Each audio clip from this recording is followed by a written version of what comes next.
आ रहा था night duty, तो रास्ते में एक नवयुवती मिली।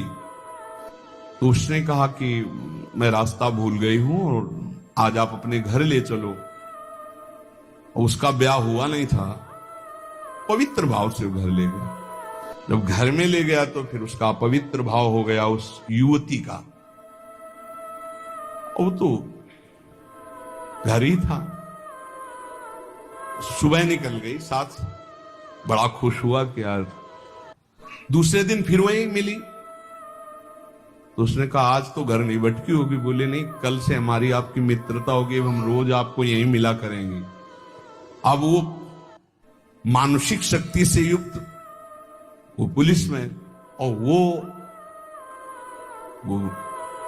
प्रेतियोनि को प्राप्त, जिसे चुड़ैल कहते, ऐसी वो। अब वो तो महीना भर में वो सूख गया, पीला शरीर हो गया। वैद्य के पास गया तो वैद्य ने कहा कि ऐसी दशा किसी शारीरिक सहवास से नहीं होती, तुम्हारा कोई मतलब एक अलौकिक शक्ति है जो तुम्हारा शोषण कर रही है, वो स्त्री नहीं है। उसने कहा फिर भी आप दवा हमें शक्तिवर्धन के लिए दीजिए, हम तो चलने लायक नहीं रह गए। तो पुरानी रद्दी में कहीं गीता जी के कोई परिचय में श्लोक जैसे लिखे तो पुराने उसमें गीता जी के श्लोक, उसमें उसने पुड़िया बना, वो पुड़िया ऐसे डाल ली और उसने जाके गुस्सा में दरवाजा बंद कर लिया कि आज से हम मिलेंगे ही नहीं, हमारा तो जीवन ही बर्बाद हो गया। तो देखा पार्श्व में बैठी, उसके होश उड़ गए। उसने कहा कि आप कौन हो, कहां से आई हो?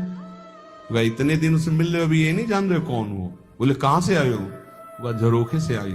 तो उसके होश उड़ गए, झरोखे से आई इसका मतलब। तो उसने कहा दूर क्यों हो, तुम आते ही हमारे को स्पर्श करती थी, आज स्पर्श। बोले पुड़िया हटाओ जेब से। उसने पुड़िया में क्या? बोले इसमें गीता का श्लोक लिखा हुआ है, मैं तुम्हें स्पर्श तब तक नहीं करूंगी जब तक है, और देखो तुम हमें तनिक भी प्यार करते हो तो पुड़िया हटाओ। उसने कहा पुड़िया कैसे हटा सकते हैं अब? उस दिन वो बैठी रही पर स्पर्श नहीं हुआ, और समय आने पर चली गई। दूसरे दिन उसने गीता का पूरा जेब में रख लिया, और जहां आती ना यदा यदा इधर। हाँ जा